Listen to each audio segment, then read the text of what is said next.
Director for CDLE. Joining me today, we have a number of subject matter experts and leadership from our unemployment insurance division. My colleague Phil Speshart is the division director. Jeff Newcomb and Lynn Paulson are members of our leadership team. And as I said, we have a number of subject matter experts with you today to answer any questions you might have. Before we get into our agenda, I do want to note we could have members of the media joining us and hopefully assisting our efforts to get the word out to as many federal workers as possible about the resources from the state of Colorado. So that's just a quick housekeeping item. But with that, let's just go ahead and jump right into the agenda. So welcome and introductions, took care of that. We'll get into some UI basic facts, what you need to know about filing a claim, eligibility requirements, and then really want to talk also about some reemployment assistance services and support available to our federal workers from the state of Colorado. And we hear from our partners in the Department of Personnel and Administration. Feel free to use the Q&A function for your questions. Thank you to those of you who did submit questions beforehand, and we'll leave certainly enough time at the end to get to those questions. This webinar is being recorded and will be shared out following today's presentation. Just a quick reminder, we also have another federal worker town hall tomorrow, 4 p.m. to 5 p.m. And again, thank you for your time. We know these are uncertain times for many folks. Our federal workforce in Colorado, you are about 50,000 people strong. We've had just over 600 unemployment insurance claims come into the department.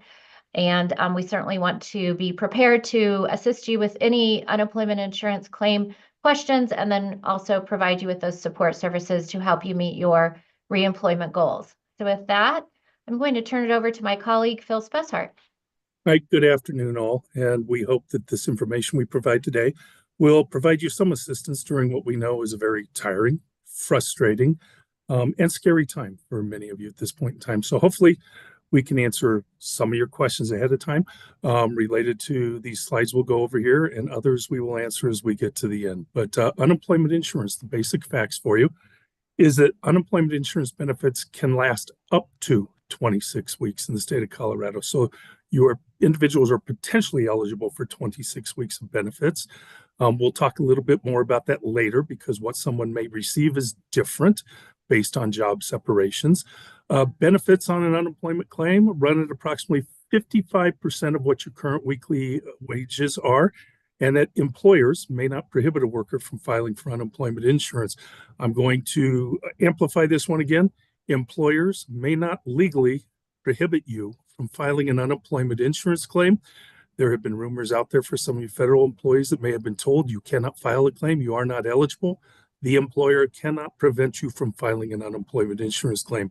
The state of Colorado processing a claim will determine whether your separation constitutes an eligible separation to receive benefits, but it is specifically against Colorado statute to prohibit you from filing an unemployment insurance claim. All right, benefits on claims where we determine that the individual is eligible are generally paid out within the first 4 to 6 weeks on an unemployment insurance claim. We need some time to process those unemployment insurance claims and to provide due process to both you and any and all employers involved on the claim.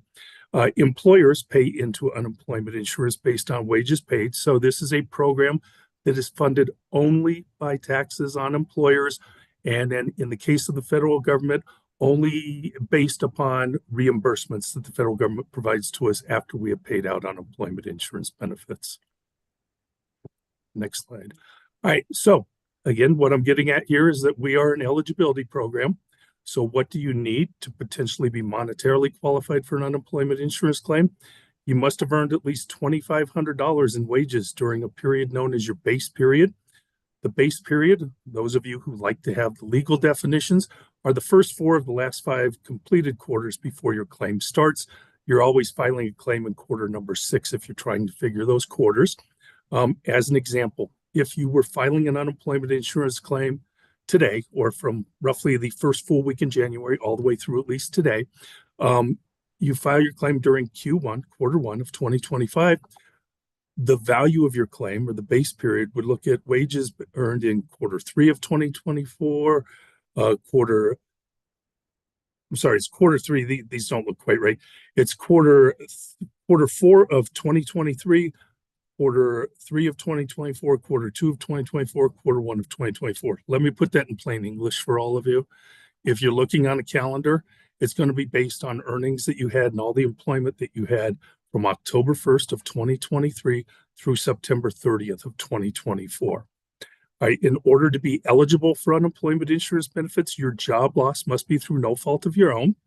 You must be able, available, and actively seeking work during every week that you are trying to receive unemployment insurance benefits.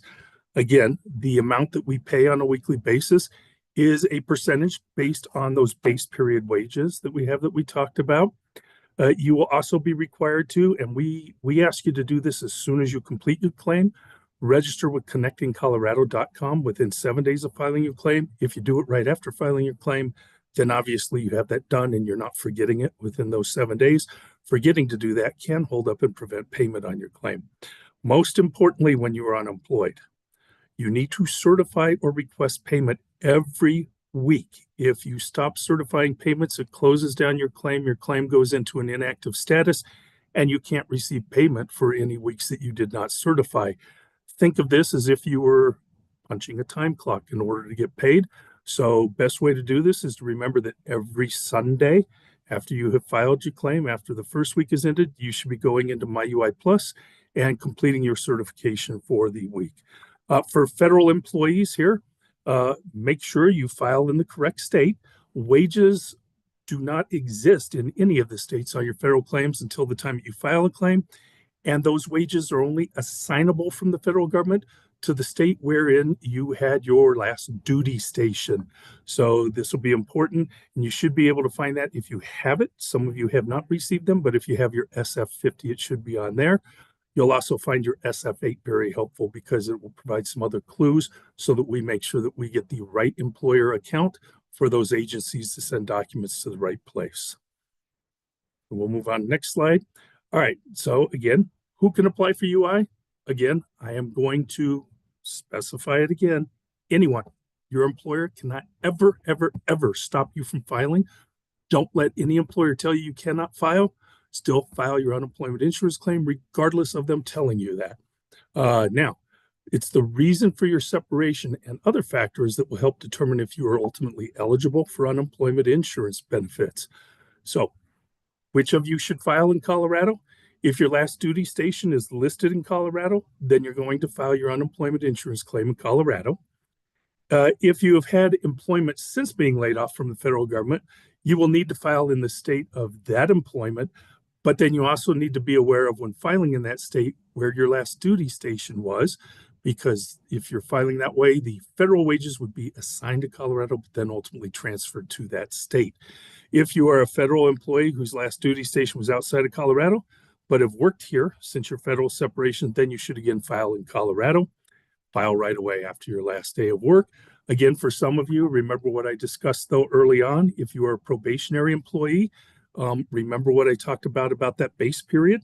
Remember what I talked about is that we are going to look at each and every job separation that you had for employers that you earn more than $1,000.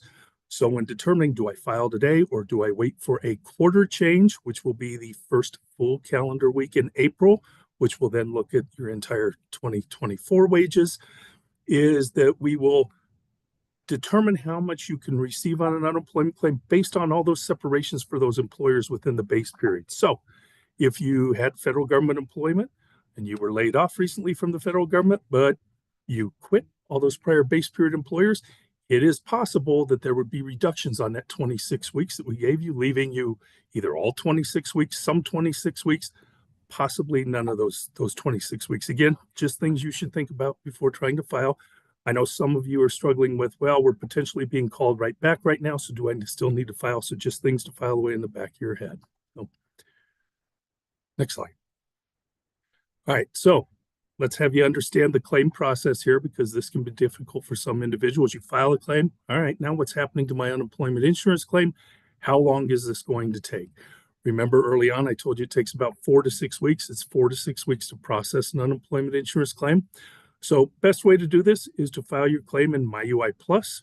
In order to do that, you need to verify your identity with ID Me. Report your wages and any separation pay at the time that you file your claim, and accurately describe the circumstances of your job separation. The more accurate you are up front, the quicker it is to process your claim. We will, as processing claims, send additional questionnaires from time to time. When you receive those, answer those quickly and respond back. Make sure you're meeting all those eligibility requirements. You're out actively seeking work, available for work, accepting suitable employment. Again, as discussed earlier, that decision should be issued within 4 to 6 weeks from when your claim was effective. The first week of an unemployment insurance claim in the state of Colorado is something known as a waiting week. You have to do everything you would do for a normal paid week, but as a waiting week, we don't pay you for it. So the first week right now credits as a waiting week. You have to get the waiting week out of the way before you can start receiving payments on a weekly basis. Remember again, request payment and maintain eligibility each week. So again, complete those certifications so long as you are unemployed on a weekly basis, preferably on Sundays. Next slide, please. All right, what you should know about fact finding and adjudication. So lots of words here for all of you. Every unemployment insurance claim is unique. So we have to do due diligence and we have to provide the appropriate due process to all parties. So there is no blanket answer for any one of you individuals as will I be eligible. Your claim has a number of issues. Each one of those is going to differ by claim.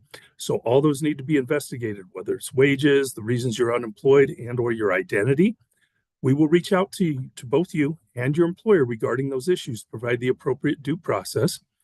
Ultimately, you will receive a determination on each one of these issues, and these are decisions that will tell you how much and whether you get paid. Again, as I discussed earlier, you may get all of it, you may get some of it, you may get none of it. These decisions will start to tell you that. If we ask you for a response, again, very important that you complete that immediately by the deadline and get it into us. It allows us to continue processing quicker. If we can continue processing those decisions quicker, we can get you answers quicker on your claim. If you do not respond to us, we have to make a decision off of the information that we have, and the employer may have given us something that may be ultimately detrimental to you that you did not afford yourself the opportunity to resolve. Now, if you receive decisions that you disagree, just like your employer, you have the right to appeal those decisions, and you would need to do so within the time frame that exists on that determination letter. It is always within 20 days of the calendar date of the mailing date on that decision. Next. All right, so for federal employees, unemployment for you is slightly different. For a regular state unemployment claim, state employers regularly on a quarterly basis report wages to us. So you already know what your claim value may be on that.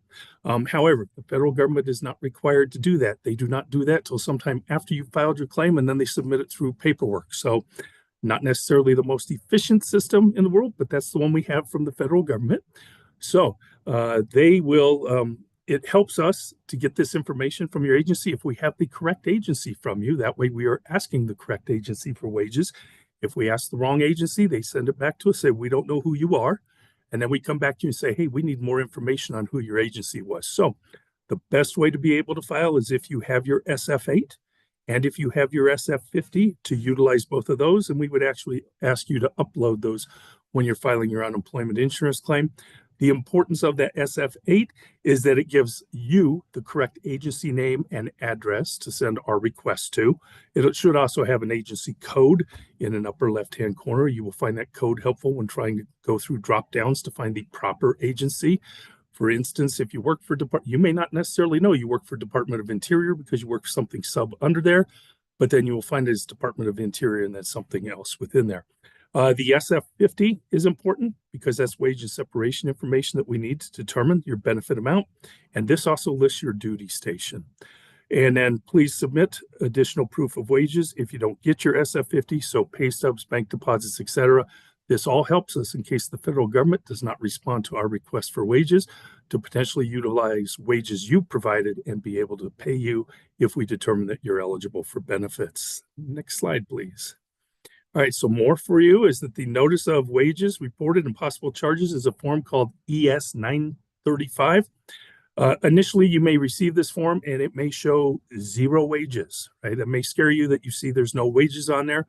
Again, you can use this form to report any of those missing wages to us. This is where you're going to complete those quarterly information from those prior forms that you had. Once we get your wages, we will provide you an updated version of this that will then tell you what the monetarily eligible amount is on your unemployment insurance claim. Again, as a reminder from early on, if you were a probationary employee with the federal government, you'll potentially have what's called a mixed wage claim. So it may show a low dollar amount that's above that zero that is based only on that state employment initially. If there are federal dollars to add into that base period, then once those federal dollars come in, you will receive an adjusted form providing you of what that updated dollar amount is. All right, what to do if approved for benefits or how to handle it. Again, going to remind you, file your weekly certification every week for which you would like payment. Best day to do this again, Sunday, Sunday, Sunday, because you can mark it on your calendar and it just becomes a habit. If you're waiting till later and later in the week, you continue to risk forgetting to file and shutting down your claim and then having to reopen again and missing potential weeks where you would have otherwise received benefits.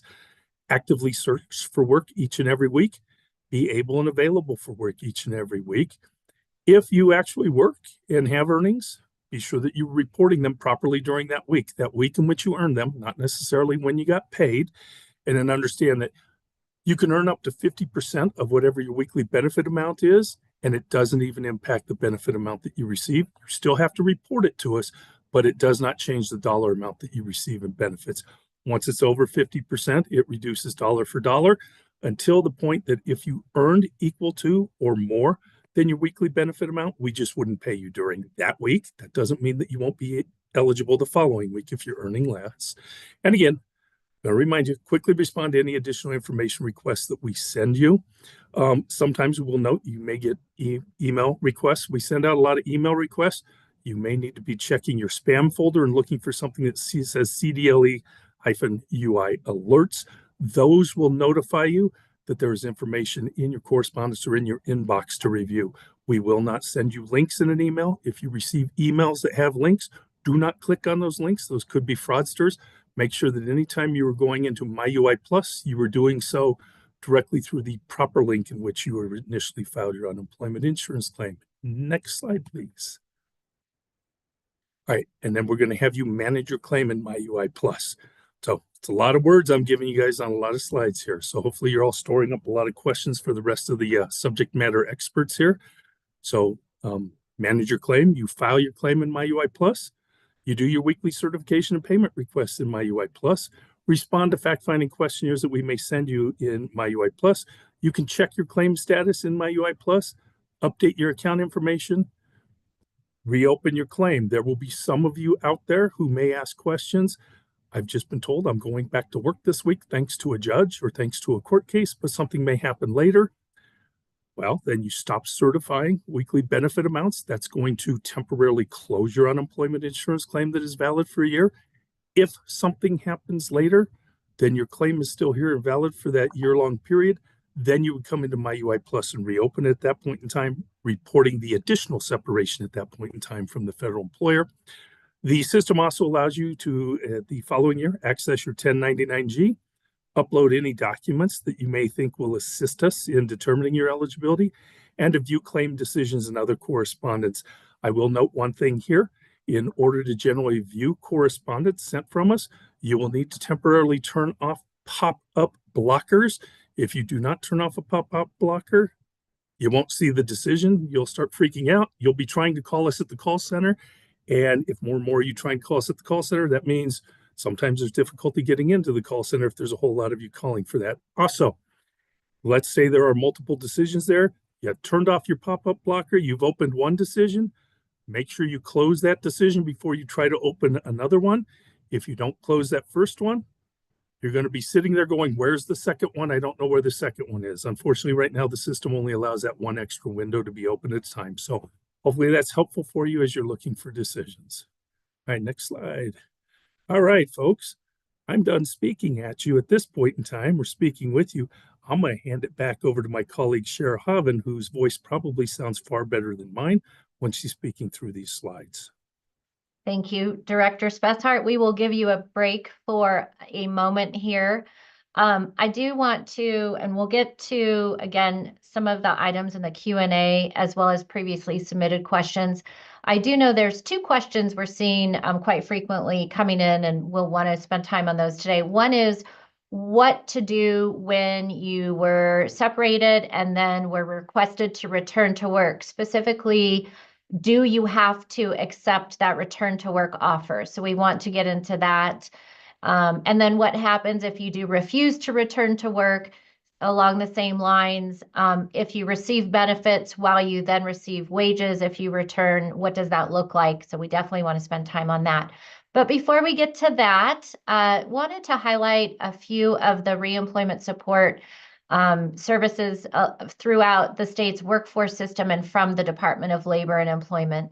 As Director Spessart said, when you do file your unemployment insurance claim within 7 days, you need to register with connectingcolorado.com.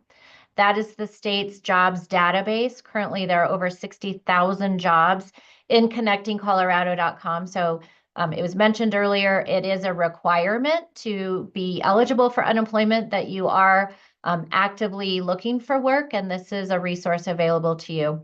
But at the top of the list here, we have Rapid Response. Rapid Response, these are services that are offered at the local level in all of the state's workforce centers. Workforce centers are in the Denver metro area and in rural Colorado. There are over 40 workforce centers where you can receive a variety of job search assistance. This includes resume writing, interview skills assessment, and just a variety of job search and reemployment support services. It's free to all job seekers and Coloradans, so certainly encourage you to find a workforce center near you.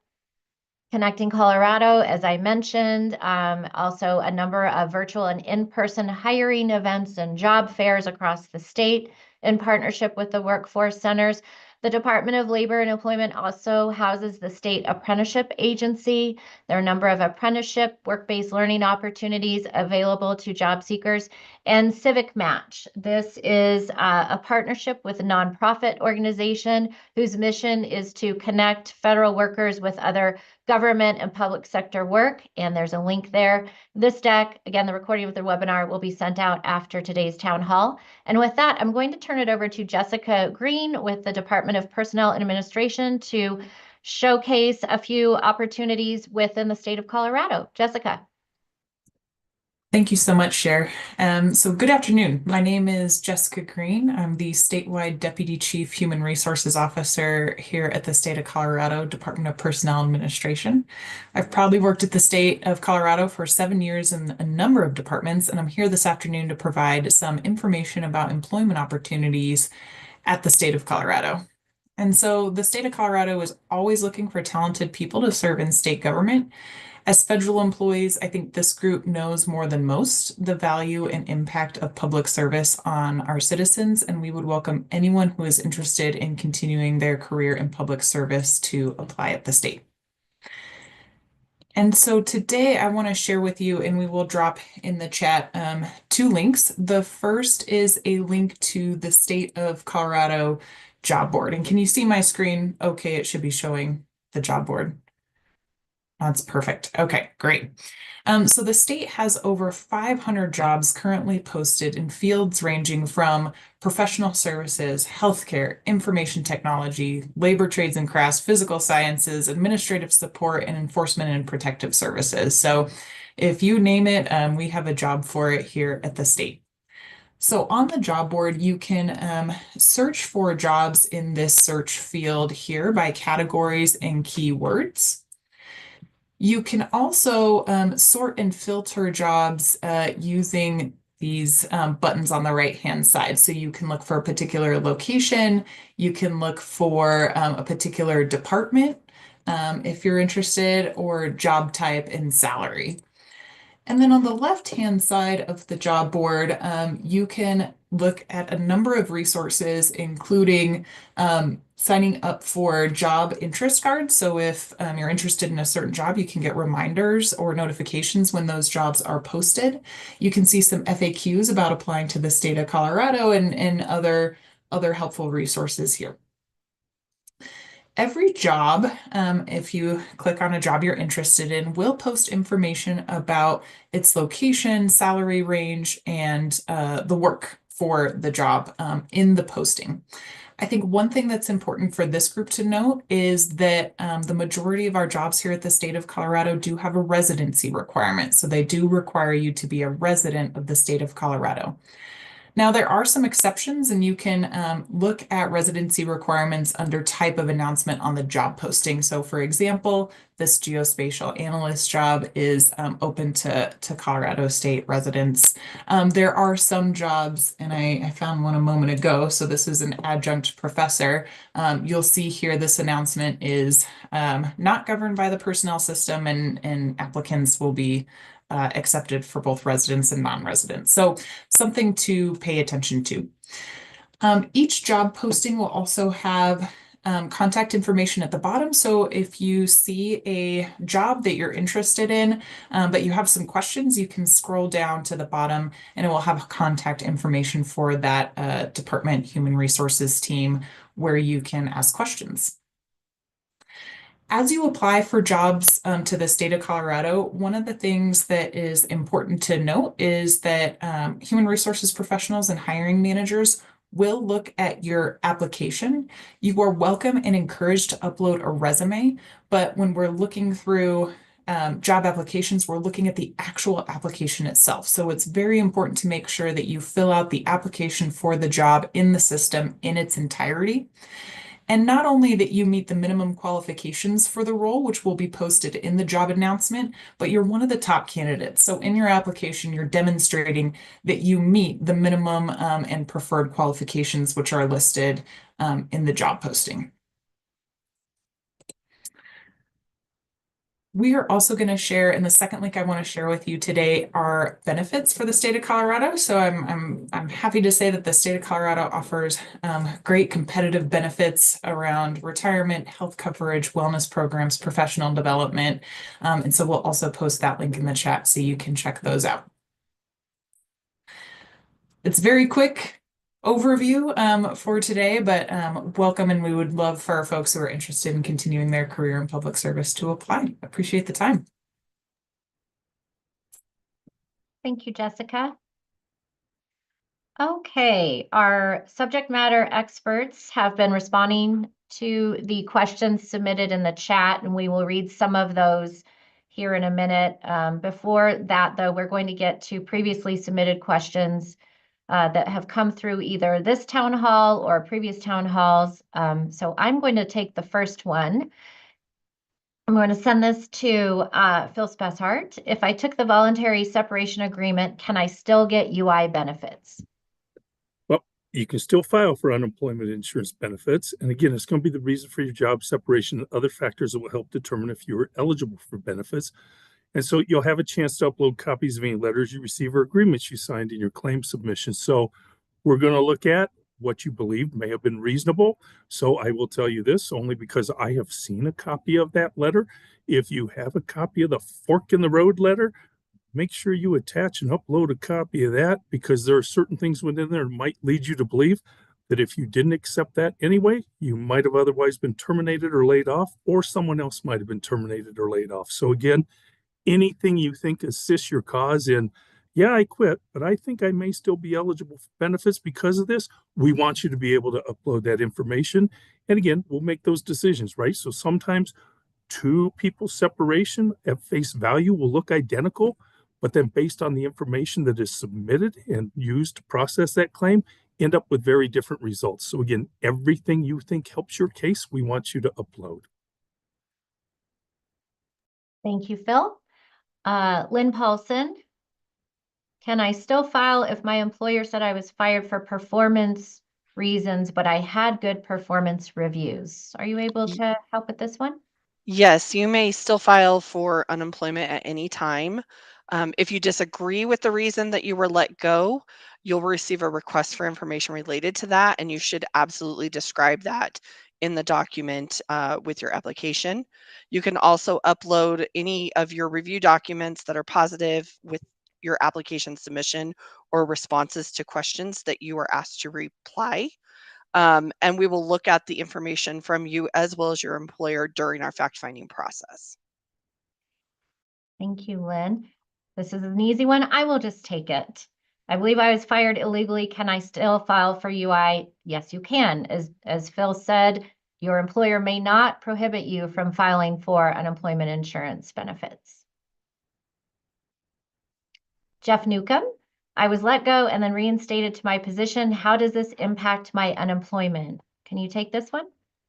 Sure. If you're reinstated at work, you should report during your weekly certification that you have gone back to work in the week you actually go back to work. For example, you got an offer to go back to work on March 2nd, 2025, but you don't start until March 20th of 2025. In this case, you should continue to file for UI in the meantime, and then you will report your employment and working hours when you file for the week of March 16th through March 22nd, 2025. And Jeff will just send you the next one. What happens if I return to my position and get back pay for the time I was unemployed? So if you do return back to your position and you receive back pay for the time you were unemployed, you may have to pay back that unemployment benefit that you received during that same time period. We have a part on our website under Contact Us that is listed as overpayments, and there's a phone number there where you can call to make those payment arrangements. Thanks, Jeff. Let's see here. We'll go back to Director Speshart. I filed for UI but was turned down. What happened? All right, so remember, as we discussed earlier, every claim is unique. Every claim has unique circumstances. Every claim may have a different set of employers. You may have been allowed on your most recent employer, denied on all your other ones. This can be the cruelest unemployment claim of all. You're sitting there, you get a decision that says you're eligible, entitled, and then there's only 1 week on the claim, or there's no weeks on the claim. So this means because of those unique circumstances and reviewing those job separations, we've decided certain separations didn't qualify you for benefits, at least initially based on the deputy's review of those facts. If that's the case, though, I encourage parties, if you disagree with the decision, you think this isn't right, I should be able to get paid, appeal that decision. You have 20 calendar days from the mailing date on that decision to submit an appeal of it. During the appeal process, there's an opportunity in front of a hearing officer to potentially present additional information that they're going to consider. They may ask you additional questions that didn't get asked to you in the initial fact-finding process. And more importantly, you're able to cross-examine the opposing party if they show up. And sometimes information that's submitted on initial claim that seems believable, upon cross-examination becomes less believable. So again, if you receive a decision you disagree with, don't let that be the be-all, end-all. Follow your legal right, submit an appeal. I always tell people you have nothing to lose by submitting an appeal on a decision that you were denied. What you have to lose is when you choose not to appeal that decision, because then that answer becomes final. Thank you, Phil. And the last question, and then we'll turn it over to Jessica Smith to help us get through some of the Q&A questions submitted in. I haven't been laid off yet, but what should I do to prepare just in case? So as Phil said previously, gather proof of your wages, identify the state in which to file your claim, which is on your SF-8, I believe, on your 2 forms. Also, it's probably a good idea to collect any performance documentation, anything that you can capture that is reflective of your employment history with your employer. Also important to note, do not file your claim until you have been separated and it's the first day after your last day of employment. So you may be wanting to get into the queue, but it's really important that you do not file until you've actually been separated from employment. And with that, I am going to turn it over to Jessica Smith, and we want to make sure that the entire audience is able to benefit from some of the questions submitted in and responded to by our SMEs. Jessica. Thank you, Cher. I'm going to start with a question that we got in via email before our session started today.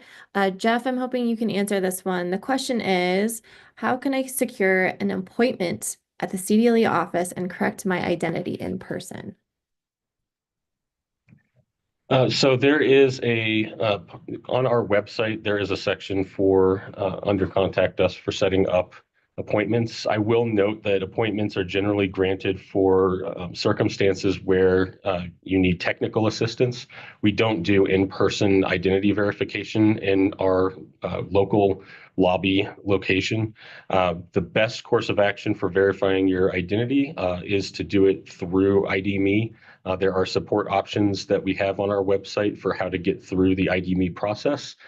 If you had otherwise chosen USP, if you filed your claim over the phone and you chose the United States Postal Service as your identity verification option, you only have 1 week to get that completed. If you do not, then your recourse then is to verify with ID.me.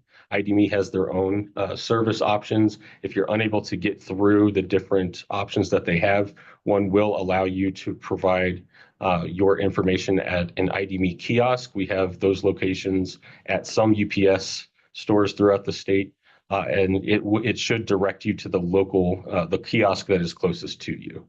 But for more information, I would check our website related to identity verification. Thank you, Jeff. I'm going to go with another question that was submitted online. I think we've already lightly touched on this, but it is a common topic today. If a federal employee has already been let go and then reinstated, and they're worried about being let go again, what happens if they've already received UI benefits, and how do they repay that money should they need to? So if you've already received unemployment insurance benefits and you are reinstated and receive back pay for that, you can contact our overpayments department to set up a payment arrangement to get that, to transfer that money back to us when you receive the back pay. And that way you will not receive an overpayment notice on the claim. Again, it is listed as overpayments on our Contact Us page. The phone number for that is 303-318-9035. Or toll free 1-877-464-4622. And we can drop those numbers into the chat. Jessica, I'd like Phil to discuss a little bit about the return to work and what it means when you're refusing to return to work with your UI eligibility. So what you want me to do is answer what happens if my prior employer tells me I'm reinstated and I refuse to go back, because could be a potential scenario. Understanding here is when you're on unemployment insurance benefits, you have to be able, available, and actively seeking all work deemed suitable. So what that becomes is a question of, did you refuse suitable employment? In other words, employment that is consistently with your prior experience, knowledge, earnings, and skills. We would look at the reasons, and you have to report that you didn't return to work and you chose to refuse that job. And then we have to adjudicate and process that as to whether we would continue to allow you to receive benefits or deny unemployment insurance benefits. If we determine that you refuse suitable employment, we're going to take away unemployment insurance benefits, and we are going to impose a hefty penalty on you that tells you cannot collect unemployment insurance benefits for a period of 20 weeks. Again, don't let that necessarily scare you into thinking I necessarily have to accept all jobs. Parties that disagree with those certainly have the ability to appeal those, as we talked about earlier, on any decision that they disagree with. And again, a job may be the same job or very similar to what you used to perform, but you may have very good reasons, understandable reasons, such that we would allow that. However, again, the key word here is suitable employment, accepting suitable employment, all things being equal, right? I would tell you personally, if it were me, personally, if it were me and I didn't necessarily trust my employer, let's say the state of Colorado had laid me off and was calling me back and doing certain nonsense through the courts, I would still come back so I'd get my check. I might not necessarily not be looking for another job in the meantime, but I'll remind people of kind of what my parents used to tell me growing up. Don't ever quit another job until you have another one that you've lined up and accepted. That's the best way to keep a paycheck coming in. And especially if we recall early on in this discussion, unemployment, when we pay you, we only pay you at about 55% of what you earn with your employer. So sage advice whether parties wanted that portion or not. Thanks, Phil. Jessica, back to you. Thank you, Phil. We have a question here from Andy. The question is, if you are eligible for severance payments from your federal employer, how will this impact when to apply for UI benefits? Phil, can you take that? Well, sure. Lots of parties like to hold off because they think the severance is severance because the employer called it severance. So they say, I'm going to hold off because I have 10 weeks. I'm going to wait 10 weeks to file an unemployment insurance claim. Only problem with that is we may actually determine there were other circumstances around that payment that make it not to be severance, and you could have been collecting unemployment insurance benefits all along. So with that as the understanding, if you're convinced it's severance, if you're not worried about it, certainly you can use that to hold off when I might file my unemployment insurance claim. If you're going to do that, you might want to think of that 4 to 6 weeks processing time so that you had a claim that was done processing at the time that money ran out. However, as we would encourage most of you to do, file your claim right away. Let us process the unemployment insurance claim. If it's severance, if we decide it's severance, it'll impact your claim, but it'll just put a postponement on your unemployment insurance claim, and the rest of the claim will be processed for you once you're able to, on those weekly certifications, start getting paid. So again, no harm, no foul on filing right away. In fact, you're probably smarter off filing right away.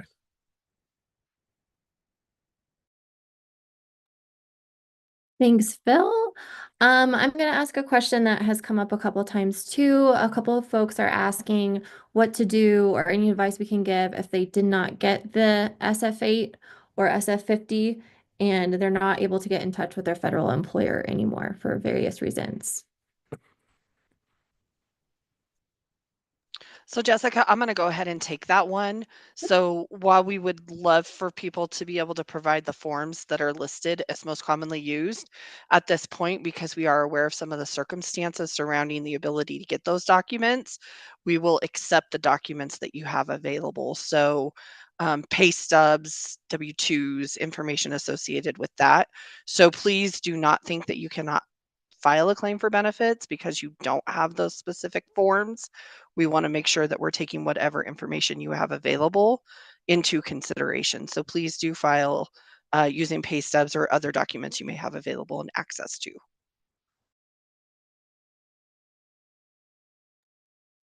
Thanks, Lynn. Thanks to our awesome subject matter experts on the call. We're blowing through these Q&As, so I'm going through some questions that have already been answered. One we haven't talked about verbally is what about former federal contractors? There's a couple questions in here about whether or not you're a federal contractor, what to do with your UI, how to apply. Phil, can you answer that? All right, which question were we asking? Sorry about that, Jessica. I was sidetracked for a second. No worries. Go Just figure, the director was sidetracked for a second.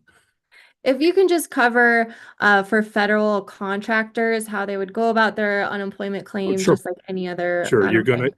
gonna file a claim exactly the same way. Here's the difference. You're a federal contractor, which means you have a private employer at this point in time doing these things. So obviously, when you file your unemployment insurance claim, there should be a better ability to have a rough idea of what the weekly benefit amount is on that unemployment insurance claim. You're going to provide the information in the fact finding on the reason for separation. You're going to tie that to whatever is going on related to whether contracts were cut or held up at that point in time. And any information you might have to upload it, you would continue to upload that. But other than that, you're going to follow the same process pretty much as the federal employees that we've discussed here today. What we've been trying to get at for the federal employees is there's not much different than a normal state unemployment insurance claim for you as federal employees. We have to process every one of those job separations exactly the same, whether it's all state employment or whether it's federal employment.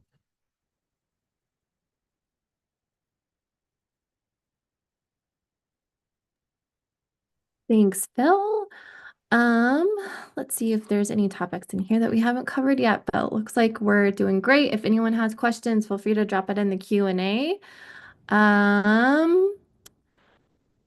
Let's see.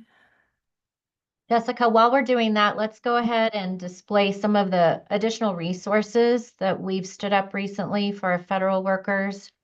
And we'll get back to the Q&A, make sure we've not missed any. And if we end early, then we can give everybody back some time. But this is just a quick overview of some of the resources available to our UI claimants, both federal and non-federal. We've got a claimant guide, a quick guide, which is just an abbreviated version, glossary of our very complicated UI terms and definitions, an eligibility page. This is really important.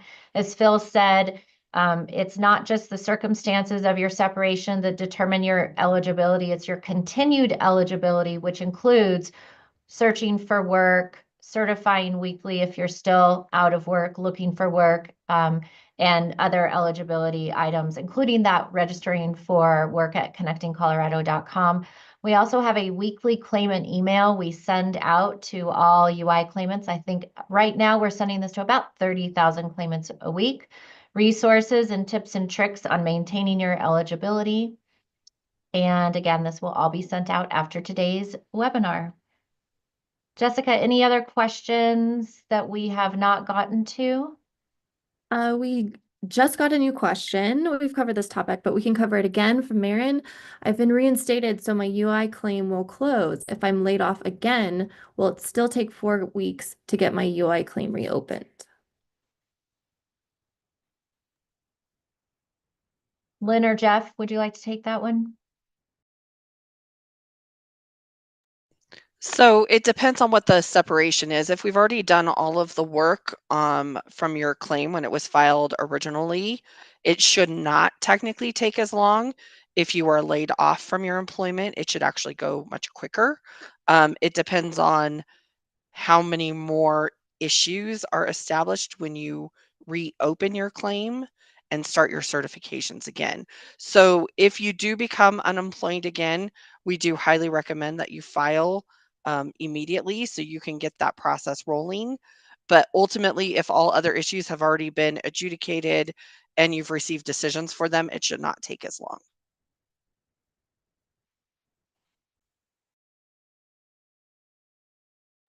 Thanks, Lynn. We have a couple more questions coming in. One question here from Courtney. She says she hasn't been consistent on certifying on Sundays. Sometimes she's doing it on Monday or Tuesday. Is that why her payment may be inconsistent as well?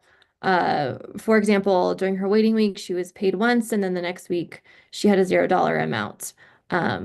Phil, Jeff, or Lynn, can you answer when you're certifying, what days you're certifying, and how that impacts payments? Sounds like a couple of issues here actually on this question, because we're saying I got 1 week, then I haven't gotten anything since, if I'm hearing that. But we can't pay you if we're going to pay you until you've actually certified for that week. So if you're certifying on a Sunday and everything goes through, that means payment will occur potentially after batch that night. Going out from here Monday or Sunday night, being available to you in the next couple of days. If you're waiting till Wednesday, then obviously you're holding that off until Thursday, Friday, on when those payments are going out. So I would encourage the person asking the question to double check their MyUI account. Again, if we recall discussions early on, to go into view correspondence and start looking at all of their correspondence there.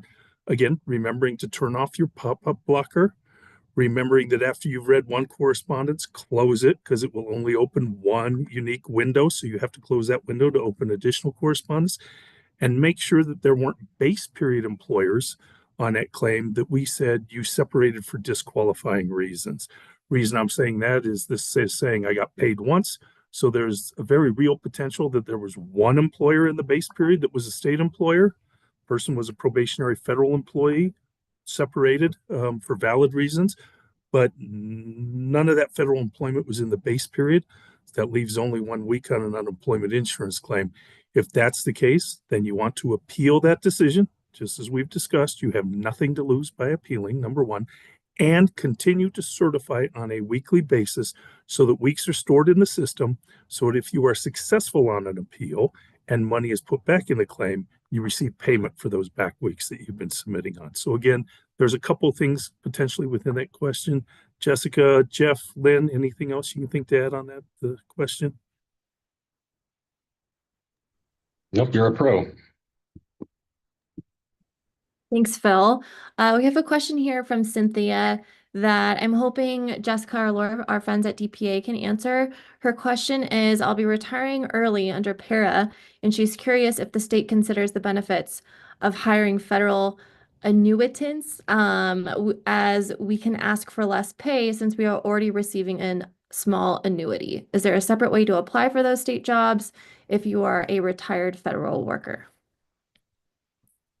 That is a great question. I'll need to give me a few moments to research, but I think Jessica, yeah, go ahead, Laura. as well. So there isn't a separate process for hiring anybody within the state. It's based on merit and fitness. So we would welcome you, anyone on this call, to look at the state jobs and apply for those, because we always love to receive applicants of talented people like yourselves. So not a separate way to apply for state jobs. Thank you so much, Laura. We have a question about taxes. I believe the question was, do we have the option of having our state and federal taxes withheld from my unemployment benefits? I Phil, can take that one. or Jeff? Uh, Yep, you do. It's actually a question in the initial claims process flow when you're filing. So you have the option to take both state and federal taxes, one, the other, or none. State taxes are taxed at 4%, federal at 10%. If you choose both, you'll have 14%. If you choose none, no taxes will be pulled out. And then at the end of the year, you will receive a 1099-G form in January for any that you can use to file your taxes that covers any unemployment insurance benefit payments that you may have received in the previous tax year.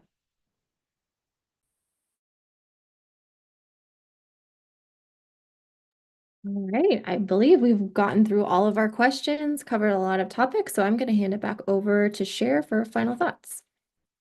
I just need us to address this question yet again, because it's the question of the day, and it's the one submitted by John. But now I think it's been resolved, so I can't see what the question is. And it was regarding the return to work, I believe.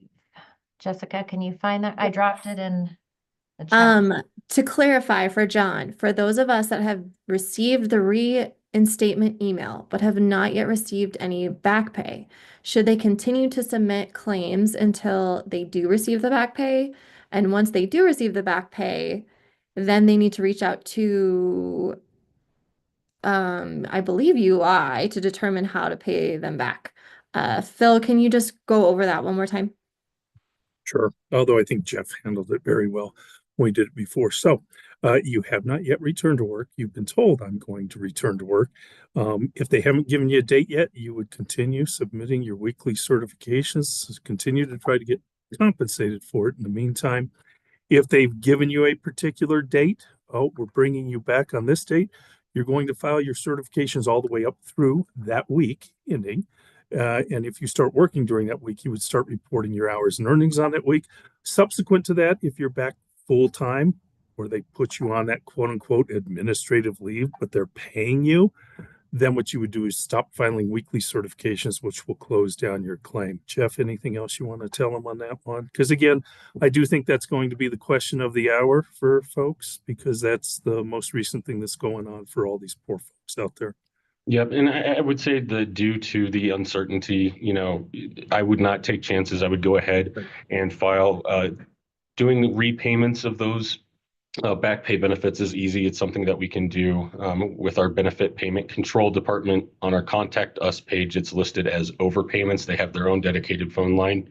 And I would also just pay very special attention to any documentation that explains back pay, and it could potentially include instructions on what to do if you had received unemployment insurance benefits during that time period, as likely the agencies may contact us as well to give instructions or information. So read everything that you get and make sure if you do have questions about overpayments to contact us. Now, Jessica, have we cleared the queue? I see.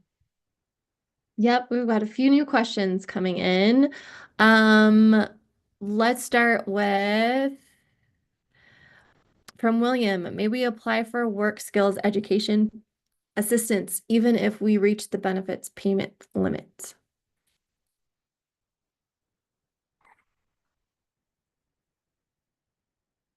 So this would be where you've registered with your Connecting Colorado and you need to connect with your workforce centers. I believe earlier in the presentation, we provided some resources. So you would definitely want to touch base with the workforce center to see what they can offer to assist you in becoming reemployed as soon as possible. Thank you, Lynn. And just to reiterate, we will send out a link to the recording and the Q&A and the slide deck shortly following this session. You can also watch the recording right now, which immediately after on our YouTube channel. The live stream will be up there. But yes, if you've registered, you'll get all of the follow-up materials. Jessica, I've also dropped in a Connect for Health link, has a number of resources for federal workers as well. Thank you, Sharon. Okay, might as well bring this webinar to a close. We do have another opportunity to get to your questions tomorrow. 4 p.m. You can find registration information at our website at coloradoui.gov. I'd like to thank our panelists, our DPA partners, our moderator, and the entire CDLE team who came together to put this webinar together. We hope that you find the information useful and relevant. Again, you'll have another opportunity to engage with us tomorrow, and just wanted to close out saying that, of course, the Department of Labor and Employment, our partners at DPA, the entire state of Colorado agencies are standing ready to support our federal workers. We certainly appreciate your time and attention and wish you the best of luck. And we're here to help you with your unemployment and, more importantly, reemployment goals with that service and support across the state. So with that, thank you so much. Have a great day. Please join us tomorrow if we didn't get to your questions. Take care. Bye-bye.